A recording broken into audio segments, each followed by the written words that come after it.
ఒకప్పుడు కనుసైగతో జిల్లా పార్టీని శాసించారామె. ఓటమి తర్వాత ఎదురైన ఒడిదుడుకులను ధైర్యంగా దాటుకొని రీఎంట్రీలోనూ అదే జోష్ చూపించారు. ఇక రాబోయే ఎన్నికలే లక్ష్యంగా సొంత ఇలాఖాలో గట్టిగానే గ్రౌండ్ వర్క్ మొదలుపెట్టారు. అయితే అనూహ్య పరిణామాల మధ్య పార్టీకి దూరం కావడం ఆమె పొలిటికల్ ఫ్యూచర్ ని డైలమాలో పడేసింది.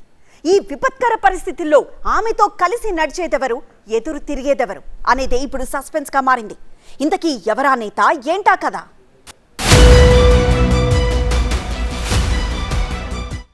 బీఆర్ఎస్ నుంచి కవిత అవుట్. నిజామాబాద్ లో మారిన పొలిటికల్ సీన్. ఆమె ఆశీస్సులు కోరిన నేతలు రెచ్చిపోతున్నారా? సొంత జిల్లాలో ఆమెకు అగ్ని పరీక్షేనా?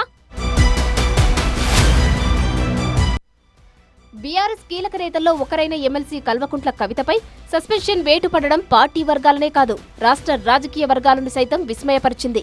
అయితే తెలంగాణ వ్యాప్తంగా షేకింగ్ న్యూస్ గా మారిన ఈ ముచ్చట ఉమ్మడి నిజామాబాద్ జిల్లాలో పొలిటికల్ హీట్ పుట్టిస్తోంది. ఇది కవిత సొంత ఇలాఖా కావడమే దీనికి కారణమని చెప్పొచ్చు. జిల్లాలో ఎంతమంది సీనియర్లు ఉన్నా, ఉద్దండులు ఉన్నా పార్టీకి ఆమె పెద్ద దిక్కుగా వ్యవహరించారు.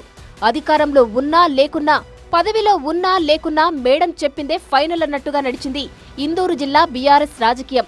తమపై ఆమె చూపు పడితే చాలంటూ పరితపించని నాయకుడు లేడు. అంతా ఆమె ఆశీస్సుల కోసం పరితపించిన వారే అంటే అతిశయోక్తి కాదు. అలాంటి కవితే ఇప్పుడు బీఆర్ఎస్ కు దూరమైపోవడంతో పరిస్థితులన్నీ ఒక్కసారిగా తారుమారయ్యాయి. మొన్నటిదాకా జిల్లాలో ఆమె వెన్నంటి నిలిచిన నాయకులే ఇప్పుడు ఆమెకు వ్యతిరేక గళం వినిపిస్తున్న పరిస్థితి. దీంతో ఇక మీదటి జిల్లాలో ఆమె రాజకీయ ప్రయాణం ఎలా సాగుతుందన్నదే ఆసక్తి రేపుతోంది.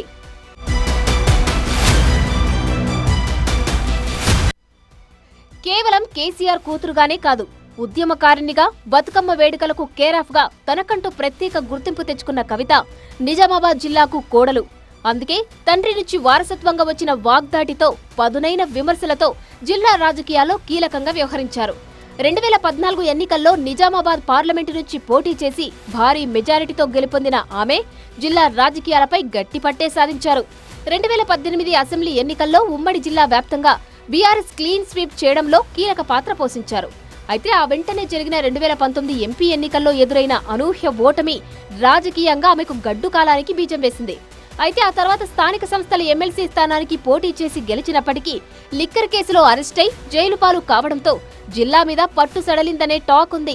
అయితే బెయిల్ నుంచి విడుదలయ్యాక మరోసారి అదే జోస్తో రీ ఎంట్రీ ఇచ్చిన కవిత పూర్వ వైభవం కోసం ప్రయత్నాలు మొదలెట్టారు.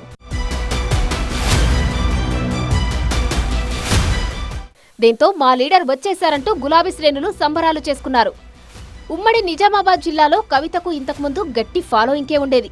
అధినేత కుమార్తె కాబట్టి కల్వకుంట్ల కవిత మాటను ఎమ్మెల్యేలు, మంత్రులు సైతం తూచా తప్పకుండా పాటించాల్సిన పరిస్థితి.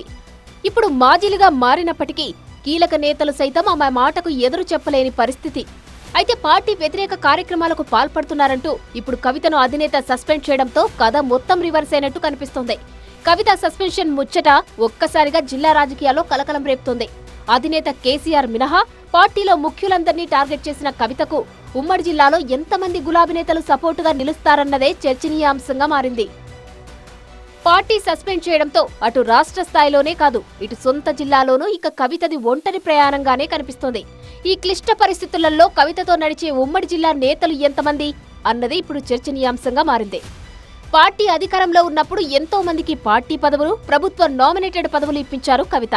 ప్రధానంగా జిల్లాలోనే తెలంగాణ ఉద్యమకారులంతా ఆమె వెంట నిలిచారు. అనేక మందికి రాజకీయ భిక్ష పెట్టారు కవిత. అయితే ప్రస్తుతం కవిత కారుపాటికి దూరం కావడంతో వాళ్లల్లో ఎంతమంది వెంట నడుస్తారన్నదే ఆసక్తి రేపుతోంది. కవిత సస్పెన్షన్ తర్వాత హైదరాబాద్లో జాగృతి కార్యకర్తలు ఆందోళనకు దిగినప్పటికీ సొంత జిల్లా నిజామాబాద్లో మాత్రం ఎక్కడా అలాంటి ఆందోళనలు కల్పించలేదు. ఆమెతో రాజకీయంగా లబ్ధి పొందిన వారు సైతం సైలెంట్ గా ఉండిపోయారు. ఆమెకు మద్దతుగా నిలిచే సాహసం చేయలేదు. అంతేకాదు, కామారెడ్డి, నిజామాబాద్ జిల్లాలకు చెందిన కొందరు నేతలు కవితపై పార్టీ నిర్ణయాన్ని స్వాగతిస్తున్నామంటూ ప్రెస్ మీట్ పెట్టి మరీ స్వాగతించడం పరిస్థితికి అద్దం పడుతోంది.